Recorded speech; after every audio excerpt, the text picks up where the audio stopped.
السلام عليكم ورحمة الله.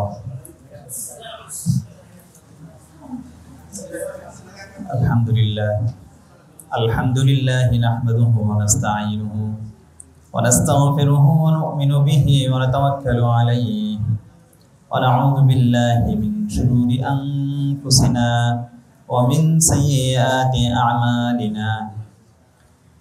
من يهد الله فلا مضل له ومن يضلل فلا هادي له ونشهد أن لا إله إلا الله وحده لا شريك له ونشهد أن سيدنا وسندنا وحبيبنا وطبيبنا ومولانا محمدا عبده ورسوله أرسله بالحق بشيرا ونذيرا وداعيا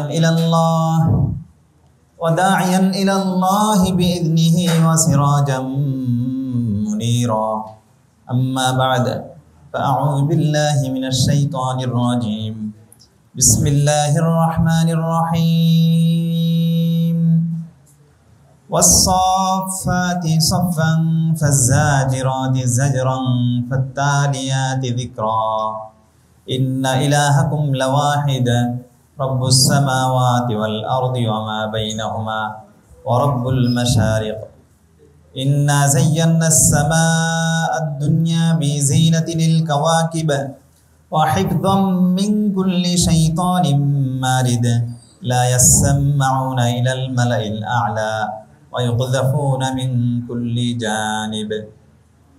صدق الله مولانا العظيم وصدق رسوله النبي الكريم ونحن على ذلك من الشاهدين والشاكرين والحمد لله رب العالمين.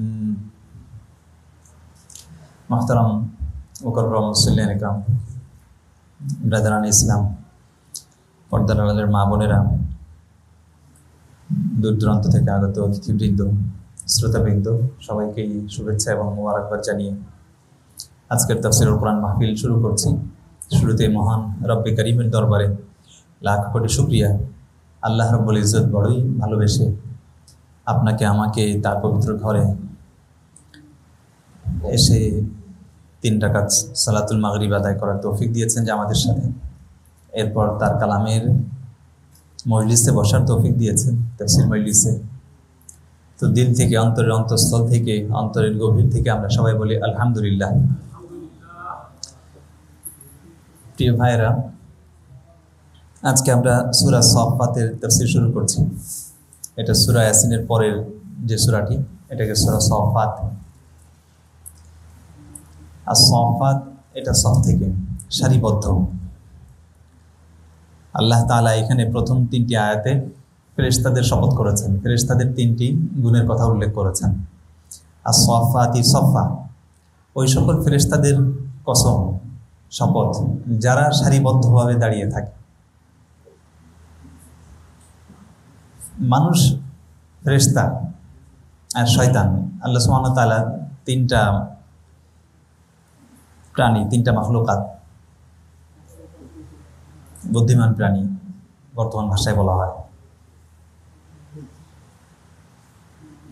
মানুষকে সৃষ্টি করেছেন, এখানে একটু পরে আসছে, মিন তিনিল লাযিব, আঠালে মাটি থেকে।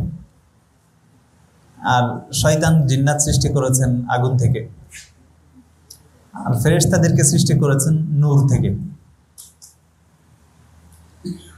3টা সৃষ্টির ভেতরে ফেরেশতাদের কিছু বৈশিষ্ট্য আছে, প্রত্যেকটারই আলাদা আলাদা বৈশিষ্ট্য আছে। যেমন ফেরেশতাদেরকে আল্লাহ সুবহানাহু ওয়া তাআলা নূর থেকে সৃষ্টি করেছেন, জ্যোতি থেকে, আলো থেকে, এবং তাদের ভেতরে পবিত্রতা দিয়েছেন এবং তাদের মন্দ কাজ করার কোনো এখতিয়ার তাদেরকে দেন নাই। কিন্তু তারা ওয়াহী ধারণ করার ক্ষমতা দিয়েছেন, আল্লাহর হুকুমগুলি ধারণ করার ক্ষমতা দিয়েছেন, এবং আল্লাহ তাআলা তাদের মাধ্যমে দুনিয়ার বিভিন্ন কিছু পরিচালনা করেন বিশ্বজগতের। আর শয়তানকে আল্লাহ সুবহানাহু ওয়া তাআলা আগুন থেকে তৈরি করেছেন, এবং শয়তান যে জাত, ইবলিস, এদের ভেতরে সমস্ত খারাপি এবং মন্দ সব বিষয় জমা করেছেন। এছাড়া সাধারণ জিন্নাত এবং পুরো ইনসান, মানুষ, এদেরকে আল্লাহ তাআলা ভালো এবং মন্দ এই দুইটার সমন্বয়। এরপরে আল্লাহ তাদেরকে ডান দিক এবং বাম দিক দুইটা পথ দেখাচ্ছেন, হেদায়েত এবং জালালাত, গোমরাহি এবং ভালো পথ সুপথ, দুইটা পথ দেখাচ্ছেন। তো যারা মানুষের কাজ এবং জিন্নাতের কাজ হচ্ছে তারা তাদের ভিতর যে খারাপই আছে, মন্দ দিক আছে, এটার উপরে ভালো দিকটাকে গালিব করবে এবং নিজেরা হেদায়েতের পথে পরিচালিত হবে। আল্লাহ সুবহানাহু ওয়া তাআলা ফেরেশতা এবং শায়াতিন দুইটার ভেতরের যে মাদ্দা, এটা মানুষের ভিতর দিয়েছেন। আমাদের কাজ হচ্ছে যে নিজেদেরকে ফেরেশতার সুলভ বানানো, ফেরেশতাদের মতো করে গড়ে তোলা। ফেরেশতাদের যে সমস্ত আখলাক আছে, তাদের যে সমস্ত আওসাফ, বিশেষত্ব এবং বৈশিষ্ট্য রয়েছে, যে সমস্ত গুণ ফেরেশতাদের ভিতর আছে, সেই সকল গুণ আমাদের ভিতর আনতে হবে। এই সূরা শুরু হয়েছে ফেরেশতাদের গুণ কি? 3টা গুণের কথা উল্লেখ করা হয়েছে। এই গুণগুলি আমাদের ভিতর আনার চেষ্টা করতে হবে। এক হবে as-saffati saffa, যারা সারিবদ্ধভাবে দণ্ডায়মান। ফাজ-জাজিরাতি জাজরা, যারা প্রবলভাবে দমন করে শয়তানদেরকে। ওয়াত-তালিয়াতি যিকরা, আল্লাহর জিকিরকে যারা তেলাওয়াত করে, পাঠ করে। সফাত নামাজের ভিতর সারিবদ্ধ হয়, মানে সারিবদ্ধ হয়ে ইবাদত বন্দেগী করা, ইবাদতের কথা উল্লেখ হয়েছে। দ্বিতীয় হচ্ছে জাজিরাতি জাজরা, মন্দের দমন, তাগুতকে দমন করা, আল্লাহ এবং আল্লাহ বিরোধী, ইসলাম বিরোধী, দিন বিরোধী যে সমস্ত বস্তু আছে সেগুলিকে অবদমিত করা। আর 3 নম্বর হচ্ছে আল্লাহর জিকির, ওয়াহি, আল্লাহর প্রত্যাদেশ, এটার তেলাওয়াত করা, এটার আমল করা, এটা নিজে শেখা এবং অন্যদেরকে শেখানো। এই কাজগুলি হচ্ছে ফেরেশতাদের কাজ। নিজেরা সবসময় জবানে ইলম, আল্লাহর ওয়াহি তারা উচ্চারণ করে, আল্লাহর হুকুমগুলি তারা উচ্চারণ করে। তো একদম প্রথম যে বিষয় আসলে সাফাতি সাফা, সারিবদ্ধভাবে দণ্ডমান, ফেরেশতাদের এটা গুণ। ওয়া ইন্না লানাহনু সাফুন, এবং মানুষের ভিতরে এই গুণটা আনতে হবে। সারিবদ্ধ মানে শৃঙ্খলাবদ্ধ। আসমানে যখন তারা যায়, এক জায়গা থেকে আরেক জায়গায় যায়, দুনিয়াতে আসে, তো তাদের একটা গুণ ফেরেশতাদের আমরা দেখতে পাই না, কিন্তু আল্লাহ আমাদের সংবাদ দিয়েছেন, তা থেকে বুঝতে পারি ফেরেশতারা এলোমেলোভাবে চলাফেরা করে না, তারা বিক্ষিপ্তভাবে থাকে না, তারা দলবদ্ধভাবে থাকে, তারা জামাতবদ্ধভাবে থাকে, একসঙ্গে থাকে। একজন ওইদিকে একজন এদিকে এভাবে থাকে না, একসঙ্গে দলবদ্ধভাবে। এইখান থেকে আমরা বুঝতে পারলাম যে আমাদেরকেও কি করতে হবে, একসাথে থাকতে হবে, দলবদ্ধ থাকতে হবে। এখন যেমন আছে আলহামদুলিল্লাহ, মাশাআল্লাহ, জামাতবদ্ধ। কিন্তু জামাতবদ্ধভাবে থাকাই যথেষ্ট না, সেটা শৃঙ্খলার সঙ্গে সুন্দরভাবে থাকতে হবে, পারস্পরিক সুন্দর সম্পর্ক নিয়ে থাকতে হবে। এই জন্য হাদিসের নামাজের কাতারের খুব গুরুত্ব দেওয়া হয়েছে। যখন ইবাদত করবে জামাতের সঙ্গে ইবাদত, তো শৃঙ্খলার সঙ্গে সুন্দরভাবে দাঁড়াতে হবে, আগে পিছে না হয়। এখানে বসার ক্ষেত্রে এমন জরুরি না, বাকি তারপরও যতটুকু সৌন্দর্য রক্ষা করা যায় যে কোনো দিনই মজলিসে, এটা চেষ্টা করা, এতটুকু ঠিক আছে। তো এক বিষয় হচ্ছে, প্রথম শিক্ষা আমরা যে পাইলাম, ইবাদত বন্দেগী করতে হবে, এই জন্যে আমাদের সৃষ্টি। এবং ফেরেশতারা সবসময় আল্লাহর ইবাদত এবং এতাআত, আল্লাহর আনুগত্য, আল্লাহর হুকুম মানা, এটাই তাদের জীবনের লক্ষ্য। আমরা যেখানেই থাকি, যাই করি, আমাদের জীবনের লক্ষ্য এবং উদ্দেশ্য থাকবে যে আল্লাহকে ইবাদত করা, আল্লাহর উপাসনা করা। এবং সেই উপাসনা এককভাবে না, একাকীভাবে না, যে না ভাই আমি একলা চলি, আমি মানুষের সঙ্গে মিশি না। কেন একলা চলবেন? একলা চলা যাবে না। ফেরেশতাদের যে সিফাত রয়েছে, ফেরেশতাদের গুণ হচ্ছে দলবদ্ধভাবে, জামাতবদ্ধভাবে, জামাতের সঙ্গে একসঙ্গে থাকা। সুতরাং কোথাও আপনি কোরিয়ায় থাকেন, বাংলাদেশ থাকেন, দুনিয়ার যেখানে থাকেন, সেখানে আপনাকে খোঁজ নিতে হবে আশপাশে কোন মুসলিম আছে, কারা আছে, তাদের সঙ্গে সম্পর্ক রক্ষা করতে হবে এবং একসঙ্গে মিলেমিশে চলতে হবে, জামাতবদ্ধভাবে থাকতে হবে, বিচ্ছিন্ন থাকা যাবে না। রাসূল সাল্লাল্লাহু আলাইহি ওয়াসাল্লাম বলেছেন যে দেখো, বিচ্ছিন্ন জামাত থেকে আলাদা যে থাকে, সে হচ্ছে ওই ভেড়ার মতো, যে দলছুট ভেড়া, আল কসিয়া। আর বলছে যে দেখো দলছুট ভেড়াটাকেই বাঘে খায়। তো আপনি যদি সমাজ থেকে আলাদা থাকেন, জামাত থেকে আলাদা থাকেন, আপনাকে শয়তান খেয়ে ফেলবে। শয়তান আপনাকে গুমরা করা খুব সহজ হয়ে যাবে। তো এটা একটা বড় শিক্ষা ফেরেশতাদের আমল থেকে, যে সবসময় একতাবদ্ধ হয়ে চলতে হবে আমাদের, পরস্পরের খোঁজখবর নিতে হবে এবং মসজিদে আসতে হবে। একতাবদ্ধ হওয়ার জায়গা হচ্ছে মাসাজিদ, জামাত ক্লাবে না। এই দলবদ্ধ হওয়ার অর্থই না যে আমি ক্রাম বোর্ড খেললাম একসঙ্গে, কিংবা অন্য কোনো মন্দ কাজে একসঙ্গে করলাম, বরং ইবাদত বন্দিগিতে ফেরেশতারা যে একতাবদ্ধ থাকে ইবাদতে, সবসময় আল্লাহর ইবাদতে থাকে। আর ইবাদতের কেন্দ্র হচ্ছে কোথায়? মার্কাজ হচ্ছে মসজিদ। সুতরাং মসজিদের সঙ্গে সম্পৃক্ত থাকা, এইখানে এসে সবার সঙ্গে পরিচিত হওয়া এবং জামাতবদ্ধ থাকা এক। কিন্তু ইবাদত যথেষ্ট না। শুধু ইবাদত, আপনি একদম জন্মের পর থেকে মৃত্যুর আগ পর্যন্ত শুধু ইবাদত বন্দেগী করলেন, কিন্তু মানে মসজিদে আসলেন, মসজিদে মানুষের সঙ্গে মিশলেন, কিন্তু বাইরের জগতের কোনো খোঁজ খবর নিলেন না, সোসাইটির কোনো খবর আপনার নাই, সমাজে কি হয়ে যাচ্ছে। মসজিদে এসে তো আপনি সুন্দর ইবাদত বন্দেগী করছেন। দ্বিতীয় কাজ ফেরেশতাদের দ্বিতীয় গুণ, যে তারা প্রবলভাবে দমন করে মন্দের, শয়তানদের। শয়তানরা যখন আসমানে ওঠে আসমানের খবর নেওয়ার জন্য ঊর্ধ্ব জগতে, দেখুন আমরা মনে করি আমরা এই দুনিয়ার জগতে আছি, এইখানে সবকিছু এইখানে, এর বাইরে কিচ্ছু নেই।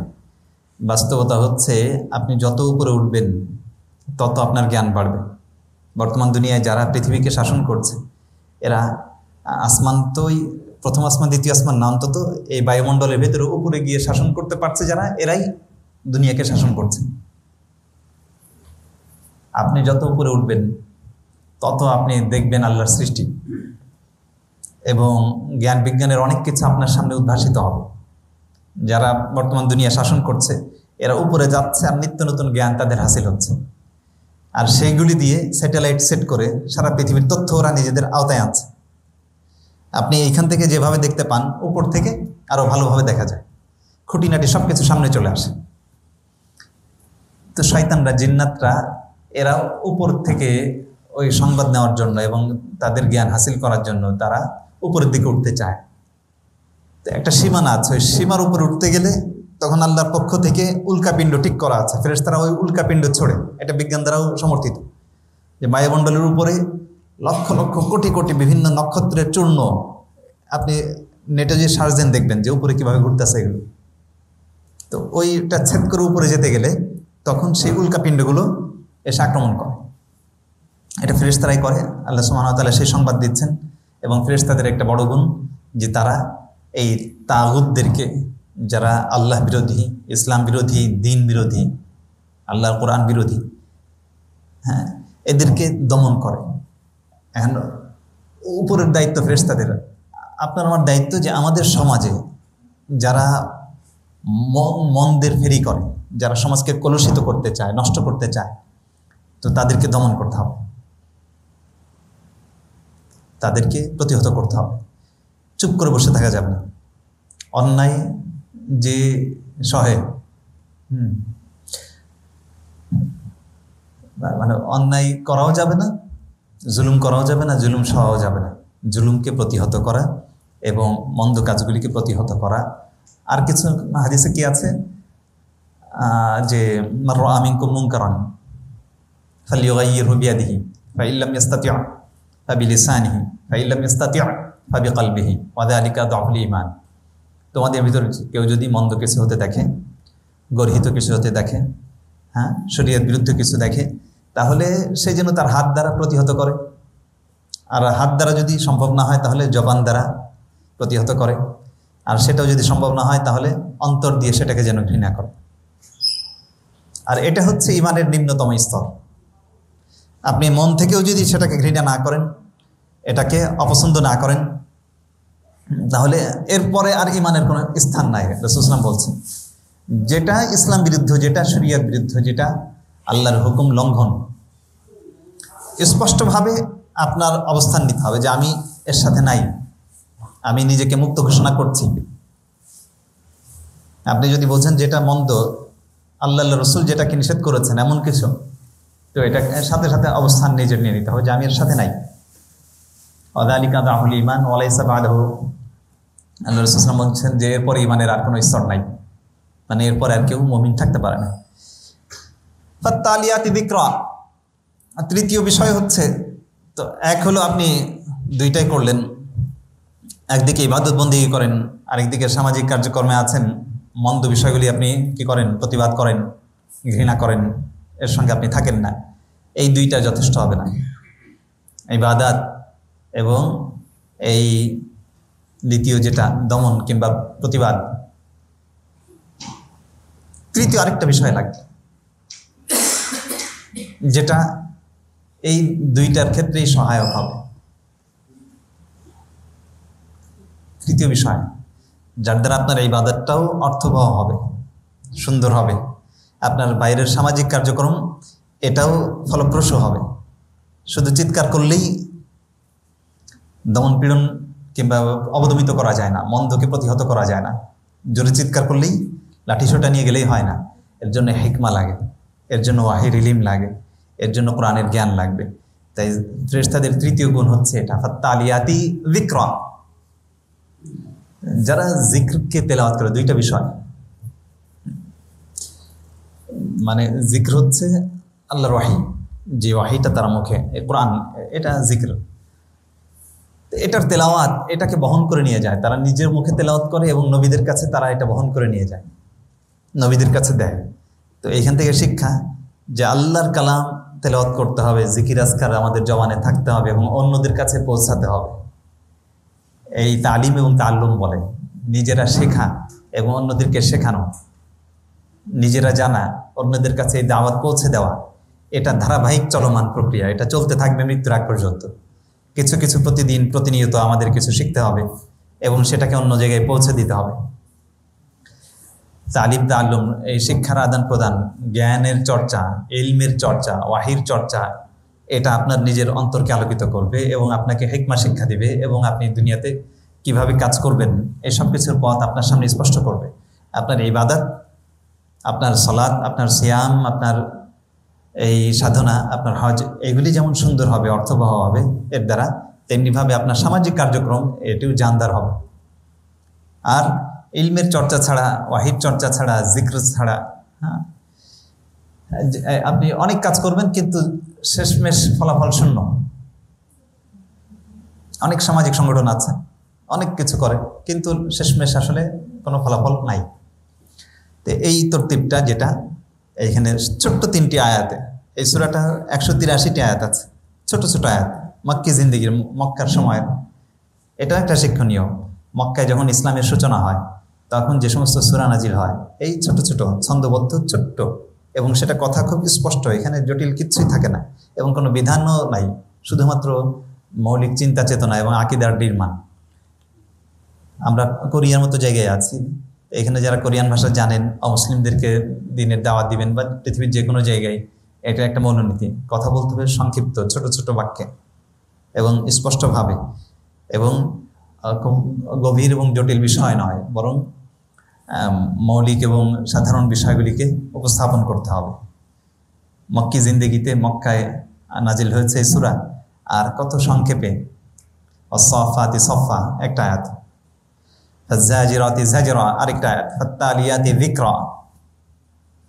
ওই সকল ফেরেশতাদের শপথ যারা সারিবদ্ধভাবে দণ্ডায়মান এবং সারিবদ্ধভাবে থাকে এবং যারা প্রবলভাবে দুষ্ট জিন্নাতকে দমন করে এবং যারা জিকিরকে তেলাওয়াত করে, যারা ওয়াহিকে তাদের জবানে রাখে এবং আল্লাহকে স্মরণ করে, আজকারের ভিতর থাকে।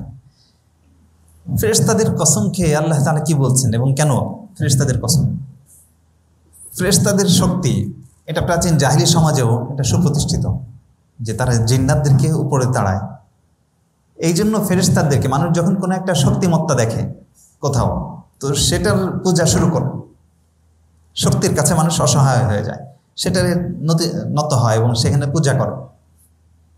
বর্তমান দুনিয়ায়, উন্নত বিশ্বে, ইউরোপে, আমেরিকায়, পশ্চিমা বিশ্বে বা কোরিয়ায়, এখানে প্রযুক্তির, টেকনোলজি, নানান কিছুর উন্নয়ন দেখে অনেক সময় সাধারণ মুসলিম আমরা একদম তাদের দাসত্বের মানসিকতা, তারা ভালো মন্দ যা কিছু করে সেটাকে অনুকরণ করার প্রয়াস দেখা যায়, ঠিক কিনা? এটা মানুষের একটা স্বভাব, যখন শক্তি দেখে তো সেটারে মাবুদ বানিয়ে ফেলে, উপাস্য বানিয়ে ফেলে। ফেরেশতাদের শক্তিমত্তা, তাদের এই ক্ষমতা, এটা যেহেতু জানতো জাহিলি সমাজ, তাদেরকে তারা মাবুদ মনে করত। তারা তাদেরকে বানাতুল্লাহ, আল্লাহর কন্যা, খোদা বানিয়ে দিয়েছিল। তো ওই তাদের ওই বিশ্বাস কিংবা তাদের এটার কি বলে কুসংস্কার, তাদের এই কুসংস্কার দমন করার জন্য, দূর করার জন্য আল্লাহ সুবহানাহু ওয়া তাআলা ফেরেশতাদের বিষয়ে আলোচনা নিয়ে আসলেন যে আরে তোমরা ফেরেশতাদের ইবাদত করো, ফেরেশতাদের উপাসনা করো, তাদের শক্তি দেখা। অথচ এই ফেরেশতারা হচ্ছে আল্লাহর ইবাদতে নিমগ্ন সর্বাবস্থায়, আল্লাহর হুকুম পালনে ব্যস্ত, তারা আল্লাহর জিকিরে নিরত। প্রতি মুহূর্তে তাদের জবান থেকে আল্লাহর জিকির, হ্যাঁ, আল্লাহর কালাম তারা ধারণ করছে, বহন করছে, এবং তারা সারিবদ্ধভাবে দণ্ডায়মান হয়ে আল্লাহর ইবাদত এবং বন্দেগীতে রয়েছে, আল্লাহর হুকুম পালনে ব্যস্ত আছে। তো এটা একটা শিক্ষণীয়। আপনি যত শক্তিধর দেখেন, কিন্তু এই সমস্ত শক্তির উপরে সবচেয়ে বড় শক্তি কে? আল্লাহ সুবহানাহু ওয়া তাআলা। আল্লাহর শক্তির সামনে নস্যি কোনো কিছুই না। গত সপ্তাহে আমরা দেখেছি যে ইন্নামা আমরুহু ইযা আরাদা শাইআন আন ইয়াকুলা লাহু কুন ফায়াকুন। আল্লাহ এত শক্তিধর, এত কুদরতের অধিকারী মালিক যে তিনি যখন কোনো কিছু চান যে হোক, তখন তিনি শুধু বলেন কুন, হও, ফায়াকুন, সুতরাং তা হয়ে যায়। সুতরাং আল্লাহ সুবহানাহু ওয়া তাআলা ফেরেশতাদের কথা উল্লেখ করে, এই সমস্ত কথা উল্লেখ করে বললেন ইন্না ইলাহাকুম লাওয়াহিদ, দেখো তোমাদের ইলাহ এক আল্লাহ, তিনি একমাত্র খোদা, একমাত্র আল্লাহ, একমাত্র মাবুদ, একমাত্র উপাস্য। এবং রব্বুস সামাওয়াতি ওয়াল আরদ, আসমান সমূহের রব তিনি, জমিনের রব তিনি, শনি গ্রহের রব তিনি, মঙ্গল গ্রহের রব তিনি, এই সৌরলোকের রব তিনি, এবং এই গ্যালাক্সির বাইরে আরো লক্ষ কোটি অসংখ্য মিল্কি ওয়ে এবং গ্যালাক্সি, সব কিছুর রব তিনি। অমা বাইনাহুমা, আসমান এবং জমিনের পরে আবার অমা বাইনাহুমা, যে মাঝে যা কিছু আছে, এই সমস্ত গ্যালাক্সি, এই সমস্ত মিল্কি ওয়ে, এই সমস্ত সৌরজগৎ, সৌরজগতের বাইরের আরো সৌরজগৎ, এই সব কিছুর রব এবং মালিক তিনি। ওয়ারাব্বুল বাশারিক, এবং উদয়স্থল সমূহের রব তিনি।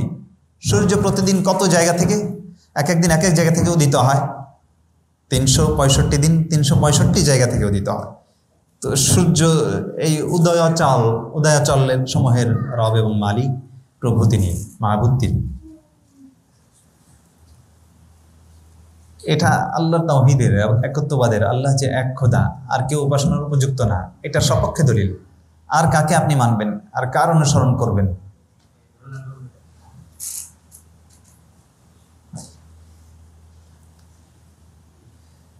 যিনি আসমানের মালিক, জমিনের মালিক, যিনি এই সমস্ত কিছুর পয়দা করনেওয়ালা খালিক, তো তাকে ছাড়া আর কার উপাসনা করা যায়? আল্লাহ লাহুল খালক ওয়াল আমর, যিনি সৃষ্টি করেছেন তিনি একমাত্র উপাসনার উপযুক্ত, এই সব কিছু যিনি পয়দা করেছেন।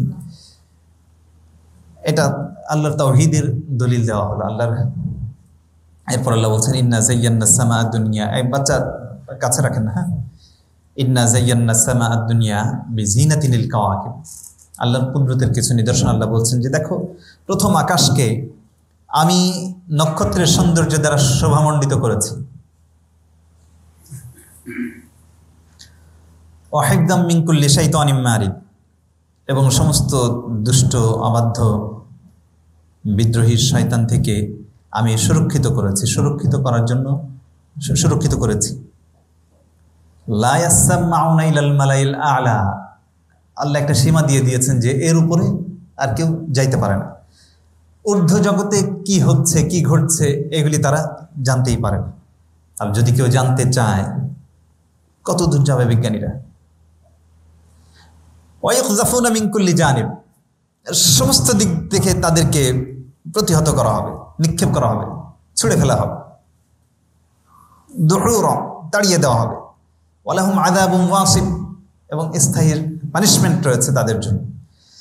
ইল্লা মান খতিফাল খতফা, সন্তর্পণে যদি কেউ আসমানের রাজ্য থেকে কোনো তথ্য নিতে কোনো দিক থেকে একটু ঢুকা পড়ে, ফাআতবাহু শিহাবুন সাকিব, প্রদীপ্ত উল্কাপিণ্ড, প্রজ্বলিত উল্কাপিণ্ড তাকে ধাওয়া করবে।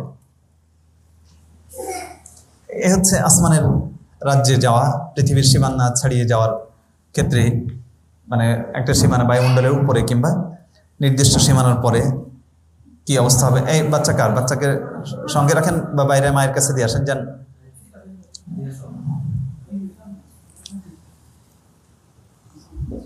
মজলিসে বাচ্চাদেরকে আনলে সামলে রাখতে হবে, না হলে মায়েদের কাছে দিয়ে আসবেন, ঠিক আছে? মজলিসের মানে শ্রোতাদের মনোযোগ নষ্ট হয়। ফাস্তাফতিহিম, যাই হোক, তো আল্লাহ সুবহানাহু ওয়া তাআলা বলছেন ফাস্তাফতিহিম, কাফেরদেরকে আপনি জিজ্ঞেস করুন, আহুম আসাদ্দু খালকান, এই মানুষ যারা হাসরকে, পুনরুত্থানকে, কিয়ামতকে অস্বীকার করত, পুনর্জীবনকে অস্বীকার করত, তাদেরকে জিজ্ঞেস করেন যে তাদেরকে সৃষ্টি করা এটা কঠিন। আম্মান খালাকনা, নাকি আসমান, এই জমিন, এই নক্ষত্র, এই সূর্য, সুবহানাল্লাহ, এইগুলি সৃষ্টি করা কঠিন। মানুষ পুনর্বার মানে মৃত্যুর পরে যে আরেকটা জীবন লাভ করবে, নিউ লাইফ, এটাকে বিশ্বাস করে না। মানুষকে সৃষ্টি করা কঠিন হবে কেন?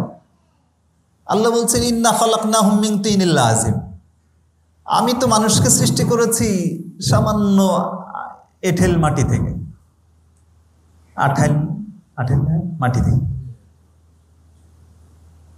আর সূর্য এবং এই নক্ষত্রগুলো আর এই এত বড় বড় গ্রহ, এইগুলো সৃষ্টি করেছি। উপরে যাবেন, অনেক দামি দামি পাথর দিয়ে গ্রহ নক্ষত্র তৈরি করা হয়েছে, অনেক দামি দামি মেটাল দিয়ে। স্বর্ণ আর কি দাম, স্বর্ণের চাইতে দামি দামি মেটাল রয়েছে উপরের বিভিন্ন গ্রহ এবং নক্ষত্র। এক এক আসমান কি দিয়ে যে সৃষ্টি করা হয়েছে। দুনিয়াতেও দেখেন পৃথিবীর বিভিন্ন অঞ্চলের বিভিন্ন মাটির বিভিন্ন বৈশিষ্ট্য আছে। যেমন ওই যে চীনা মাটির থালা বাসন, ওই মাটির এমন কিছু বৈশিষ্ট্য আছে যেটা অনেক মূল্যবান। তো এরকম গ্রহ নক্ষত্র, যে সমস্ত মেটাল আছে, পদার্থ আছে, বিভিন্ন মূল্যবান সামগ্রী দিয়ে আল্লাহ তাআলা তৈরি করেছে। আর মানুষকে সৃষ্টি করা হয়েছে একদম এঁঠেল মাটি থেকে। এটা তো সৃষ্টি করা কোনো ব্যাপারই না। এটা যখন আল্লাহ সৃষ্টি করেছেন প্রথমবার, দ্বিতীয়বার তিনি আবার পয়দা করবেন। বলে আজিবতা। আমরা আজকে 50টি আয়াত পড়ার নিয়ত করেছি, 183 আয়াতের ভিতরে আমরা চেষ্টা করব এই আয়াতগুলো শেষ করতে। বলে আজিবতা, আপনি তো বিস্মিত হন হে আল্লাহর রাসূল। ওয়ায়াসখরুনা, তারা মক করে, ঠাট্টা বিদ্রুপ করে। ওয়াইদা যুক্কিরু লা ইয়াযকুরুন, যখন তাদেরকে সতর্ক করা হয় তারা সতর্ক হয় না, তারা স্মরণ করে না। ওয়াইদা রাআউ আয়াতান ইস্তাসখিরুন, যখন কোনো নিদর্শন তারা দেখে তখন তারা ঠাট্টা করে। ওয়াকালু ইন হাযা ইল্লা সিহরুম মুবিন, আর সবচেয়ে বড় নিদর্শন হচ্ছে আল কোরআনুল কারীম। কোরআনের এক একটি আয়াত এক একটি নিদর্শন। ওয়াকালু ইন হাযা ইল্লা সিহরুম মুবিন, তারা বলে যে এটা সুস্পষ্ট জাদু। কোরআনের প্রভাব তারা দেখতো, তো এটাকে বলতো যেটা একটা জাদুর মতো। তাদের যুক্তি একটাই, তাদের ভেতর যে একটা অপযুক্তি আছে, আখিরাতকে অস্বীকার করার, পরকালকে অস্বীকার করার। আইদা মিতনা, এই কথাটা তারা বলছে যে আমরা যখন মারা যাব, অকুন্না তুরাবা, এবং মাটিতে পরিণত হব এবং হাড্ডি হয়ে যাবে, হাড্ডি গলে যাবে। আইন্না লামাবউসুন, আমাদেরকে আবার ওঠানো হবে, আমাদেরকে আবার জীবন দেওয়া হবে। আবা উনালা বলুন, আমাদের পূর্বপুরুষ যারা মরে পচে গলে গেছে তাদেরকে আবার জীবন দেওয়া হবে। কুল, আপনি বলুন নাম, অবশ্যই। ওয়া আনতুম দাখিরুন, এবং তোমরা লাঞ্ছিত হবে। ফাইন্নামা হিয়া জাজরাতুন ওয়াহিদা, একটা সিংহায় ফুৎকার, একটা ধমক। ফাইদা হুম ইয়ানজুরুন, উঠে তারা চোখ মেলে তাকাবে।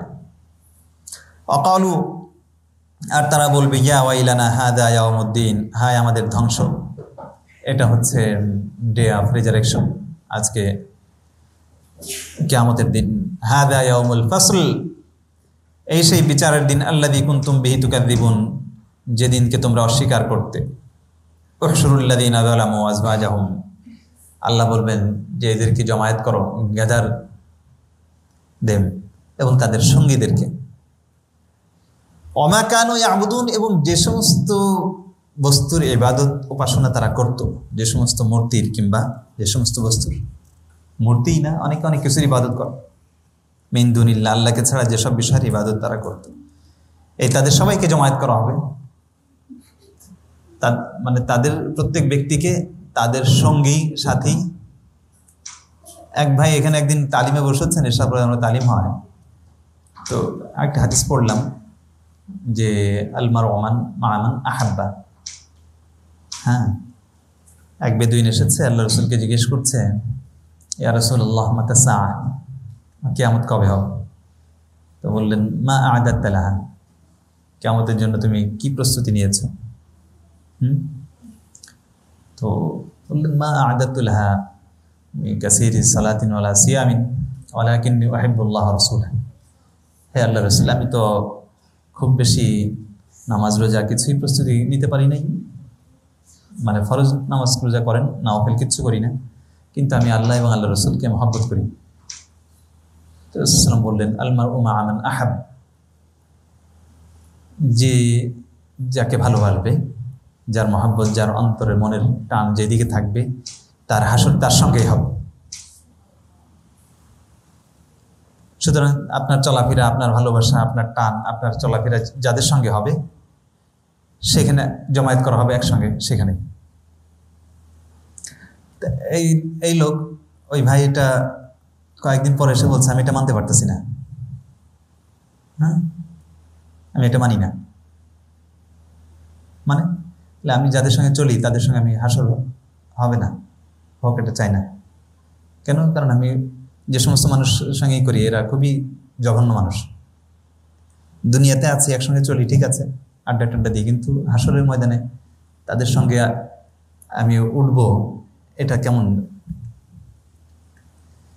এই হচ্ছে তার অবস্থা। আমি বললাম কিন্তু না, আপনি মানেন না মানেন, আপনি যাদের সঙ্গে চলছেন হাসরে তাদের সঙ্গে আপনার উঠতে হবে। আমরা যারা বসে আছি সবার ভিতরে এই জিনিসটা আছে। একটু যদি ভেবে দেখেন যে আমি কার সঙ্গে চলছি, কাদের সঙ্গে আমার বন্ধুত্ব, সময় দিচ্ছি বেশি কার সঙ্গে আমার, কিন্তু এটা সবাই আমরা ভাবি হাসরে তার সঙ্গেই আমার উঠতে হবে। এটা যদি থাকে তাহলে আপনি আপনার সঙ্গী নির্বাচনের ক্ষেত্রে সতর্ক হবেন, সময় কাটানোর ক্ষেত্রে সতর্ক হবেন যে আমি কার সঙ্গে কোথায় কখন কিভাবে সময় কাটাচ্ছি। এখানে আল্লাহ বলছেন উহশুরুল্লাযীনা যালামু ওয়া আযওয়াজাহুম, জালিমদেরকে জমা করো এবং তার ফ্রেন্ডসদেরকে, তার সঙ্গীদেরকে, তার সাথীদেরকে, তার জীবন চলার পথে যাদের সঙ্গে থাকতো, সময় কাটাইতো বেশি, একসঙ্গে জমা করো। ফাহদুহুম, জমা করে এখানে ক্ষান্ত না, ফাহদুহুম ইলা সিরাতিল জাহিম, সোজা জাহান্নামের পথে নিয়ে যাও। আর জাহান্নামের পথে চলে গেলে তাও আপনার শান্তি ছিল, যদি শুধু জাহান্নামে যাইতে হইত। আরও কি কঠিন, জাহান্নামে যাওয়া রওনা করেছে, পুলসিরাত পাড়ি দিয়ে পুলসিরাতের কাছাকাছি যাওয়ার আগেই আল্লাহ বলবেন ওয়াকিফুহুম, থামাও তাদেরকে, ইন্নাহুম মাসউলুন। এই জিনিস কল্পনা করেন যে জাহান্নামে যাওয়ার ফয়সালা হয়ে গেছে, জাহান্নামে চলে যাচ্ছেন, কিন্তু এই মুহূর্তে আল্লাহর পক্ষ থেকে আওয়াজ, লিফুহুম, থামাও তাদেরকে, ইন্নাহুম মাসউলুন, আমার প্রশ্নের উত্তর দিতে হবে। আল্লাহ জিজ্ঞেস করবেন, আল্লাহ সওয়াল করবেন, আল্লাহ দাঁড় করাবেন। কোন মুখে আল্লাহর কথার উত্তর দিব? আল্লাহ জিজ্ঞেস করবেন, কথা বলবেন, প্রশ্ন করবেন, আল্লাহর প্রশ্নের জবাব দেওয়া কোন মুখে আমরা আল্লাহর মুখোমুখি হব বলেন? যদি আল্লাহর হুকুম না মানি, দুনিয়াতে নিজেদেরকে না শুধরাই, দাঁড়ায় প্রশ্ন করবেন, আর আল্লাহ বলবেন মা লাকুম লা তানাসরুন, কি হলো আজকে? এই যে বন্ধু বান্ধব একসঙ্গে তোমরা একে অপরকে কেন তোমরা সাহায্য করছো না? বাল হুমুল ইয়াওমা মুস্তাসলিমুন, বরং সেই দিন তো সবাই আত্মসমর্পণ, সারেন্ডার।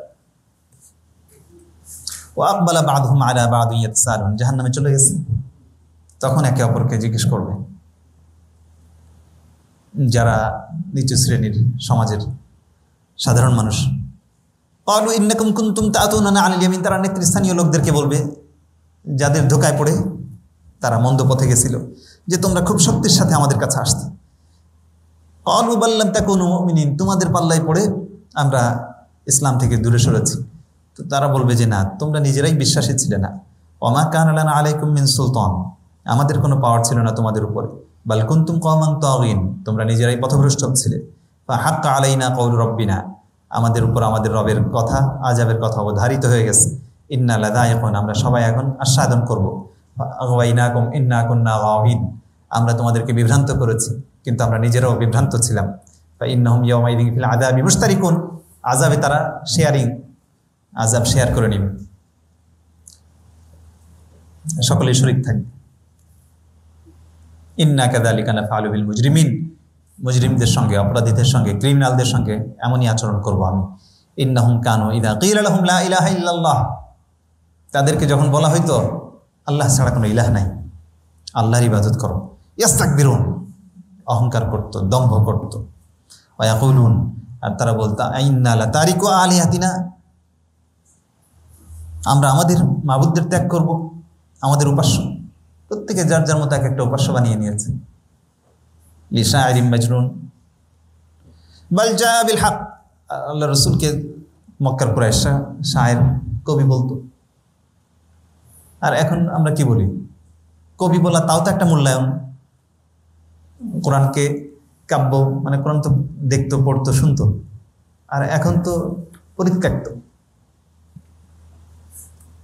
মানে ওই মক্কার কাফেরদের চাইতেও দুরবস্থা আমাদের। কুরাইশের কাফেররা তারা লুকিয়ে এসে রাসূল আকরাম সাল্লাল্লাহু আলাইহি ওয়াসাল্লামের তেলাওয়াত শুনতো, লুকিয়ে লিখে কোরআন, তারা কোরআনের প্রত্যেকটা আয়াত সম্পর্কে জানতো। আর এখন আমরা কোরআন তো ধরেই দেখি না। কোরআনের অর্থ বুঝতে হবে, কোরআনের মজলিসে বসতে হবে, কয়জন? সামান্য।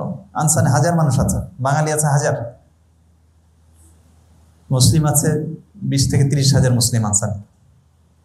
এটা কয়েকদিন আগে একটাই দেখলাম জরিপ, আমার কাছে একজন এনে দিল। বাঙালিও 1000 আছে, হবে না? কোথায় সব? এই যে আনোয়ার ভাই বললেন বৃষ্টি, পরে বললেন যে বৃষ্টির ভেতরেও দেখলাম বাজারে অনেক মানুষ। তা বৃষ্টিতে বাইরে বাজারে আসতে পারলে মসজিদে কেন আসতে পারবেন না?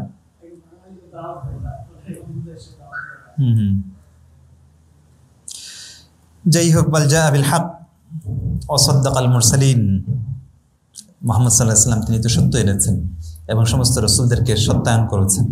ইন্নাকুম লাযায়িকুল আযাবিল আলিম, যন্ত্রণাদায়ক মর্মন্তুদ আযাবের স্বাদ আস্বাদন করবে তোমরা নিঃসন্দেহে। ওয়া মা তুজজাউনা ইল্লা মা কুনতুম তা'মালুন, তোমাদের কৃতকর্মের সাজা তোমাদেরকে দেওয়া হবে। তবে চুজেন সার্ভেন্ট ইল্লা ইবাদাল্লাহিল মুখলাসিন, যারা নির্বাচিত, যারা নিষ্ঠা এবং একনিষ্ঠতা এবং ঐকান্তিকতা, ইখলাস, আল্লাহর সন্তুষ্টির উদ্দেশ্যে আল্লাহর জন্য যারা কাজ করে। আজকে আনোয়ার ভাই খুব সুন্দর একটা কথা বলছেন। আমরা এক জায়গায় গেছিলাম দাওয়াত খাইতে, বললেন আমার খুবই যে মানুষের সঙ্গে মানুষের যে সম্পর্ক, বিভিন্ন সম্পর্ক আছে, কিন্তু সম্পর্ক টিকে না, কারণ সব স্বার্থের সম্পর্ক। নিঃস্বার্থ সম্পর্ক যেগুলি, হ্যাঁ, দ্বীনের কারণে, আল্লাহর কারণে, এই সম্পর্কগুলো মৃত্যু পর্যন্ত থাকে। আর স্বার্থের সম্পর্ক, স্বার্থ শেষ, সম্পর্ক শেষ। এটা বাস্তব, এটা আমরা প্রত্যেকে হয়তো আমরা দেখেছি, দেখেন নাই? অনেক বন্ধুত্ব, অনেক সুন্দর সম্পর্ক, কিন্তু কয়েকদিন পরে সেটা আর নাই। আসলে এই স্বার্থ ছাড়া ওই সম্পর্ক আমাদের হওয়া দরকার। ইল্লা ইবাদাল্লাহিল মুখলাসিন উলাইকা লাহুম রিজকুম মা'লুম। আখিরাতে জাহান্নামীদের যে সমস্ত আলোচনা হলো, জাহান্নামীদের এই যন্ত্রণা এবং এই কষ্ট, তাদের এই মর্মন্তুদ সাজা আযাব, এই সময় তাদের জন্য রিজকুম মা'লুম, নির্ধারিত রিজিক, ফাওয়াকিহ, ফলমূল, অহম্মক্রমণ, এবং তারা সেখানে সম্মানিত, অনারেবল। ফি জান্নাতিন নাঈম, নিয়ামতে পরিপূর্ণ উদ্যানে, আলা সুরুরিন মুতাকাবিলিন, বড় বড় আসনে তারা মুখোমুখি হয়ে বসে থাকবে। ইউতাফু আলাইহিম বিকাসিম মিন মাঈন, এবং ঝর্ণা থেকে পরিপূর্ণ পান পাত্র তাদের সামনে পরিবেশন করা হবে। বাইদা, শুভ্র সুন্দর, লাযযাতিল লিশারিবিন, এবং পানকারীদের জন্য সুস্বাদু। লা ফিহা গাউলুন, এটা পান করে, এই শরাব পান করে তাদের কোনো মাথা ব্যথা হবে না। ওয়ালা হুম আনহা ইউনজাফুন, এবং মাতালো হবে না। ওয়া ইনদাহুম কাসিরাতুত তারফি আইন, এবং আনত নয়না রমণী, কান্নাহুন্না বাইদুম মাকনুন। ফাআকবালা বা'দুহুম আলা বা'দিন ইয়াতাসাআলুন, তো তারা পরস্পর একে অপরকে জিজ্ঞেস করবে। ক্বালা কাইলুম মিনহুম, একজন বলবে যে আমার এক বন্ধু ছিল, সাথী ছিল, ইয়াকুলু ইন্নাকা লামিনাল মুসাদ্দিকিন, সে বলতো তুমি কি বিশ্বাস করো ইসলামে? আইযা মিতনা ওয়া কুন্না তুরাবান ওয়া ইদামান ইন্না লামাদিনুন, আমরা যখন মরে যাব এবং মাটি হব, অস্থি পিঞ্জর হয়ে যাব, আমাদেরকে সাজা দেওয়া হবে, পরকাল বলে কিছু আছে? এই কথা জিজ্ঞেস করত, ঠাট্টা বিদ্রুপ করত। ক্বালা হাল আনতুম মুত্তালিউন, তো ওই ব্যক্তি বলবে তোমরা দেখতে চাও তাকে? জান্নাত থেকেই তখন জাহান্নামের দিকে ক্যামেরা দেওয়া হবে। ফাত্তালা ফারাআহু ফি সাওয়াইল জাহিম, সবাই উকি মেরে দেখবে জাহান্নামের মধ্যখানে সেই লোকটা রয়েছে, সেই কাফের। ক্বালাত আল্লাহি ইন কুনতা লাতুরদিন, ভাই তুই তো আমারে ধ্বংস করে দিতি দুনিয়াতে যদি তোর কথা শুনতাম। আলাউলা নি'মাতু রাব্বি লাকুনতু মিনাল মুহদারিন, আমার রবের অনুগ্রহ যদি না থাকতো তাহলে লাকুনতু মিনাল মুহদারিন, আজকে তোর সাথে আমিও জাহান্নামে উপস্থিত হইতাম। আফামা নাহনু বিমাইয়িতিন ইল্লা মাউতাতানাল উলা ওয়া মা নাহনু বিমুআযযাবিন, হ্যাঁ আমাদের আর কোনো মৃত্যু নাই, আমরা জান্নাতে দাখিল হয়ে গেছি। ওই যে প্রথম দুনিয়াতে একবার মৃত্যুবরণ করেছি, কবরে রাখা হয়েছিল, ওই মৃত্যুর পরে আমাদের আর কোনো মৃত্যু নাই এবং আমাদেরকে আর আযাব দেওয়া হবে না। ইন্না হাযা লাহুয়াল ফাওজুল আযীম, এটাই মহা সাফল্য, এটাই গ্রেট সাকসেস। সুবহানাল্লাহ, সুবহানাল্লাহ বলেন, তাই না? যখন জান্নাতে গিয়ে এই কথাটা বলবেন, আর আল্লাহ তখন বলছেন লিমিসলি হাযা ফালইআমালিল আমিলুন, ওই জান্নাতের জন্যই তো আমলকারীদের আমল করা উচিত। সুবহানাল্লাহ, ইনশাআল্লাহ আমরা আমল করব ইনশাআল্লাহ। আল্লাহ সুবহানাহু ওয়া তাআলা আমাদের সকলকে তৌফিক দান করেন। আমিন। ওয়া আখিরু দাওয়ানা আলহামদুলিল্লাহি রাব্বিল আলামিন।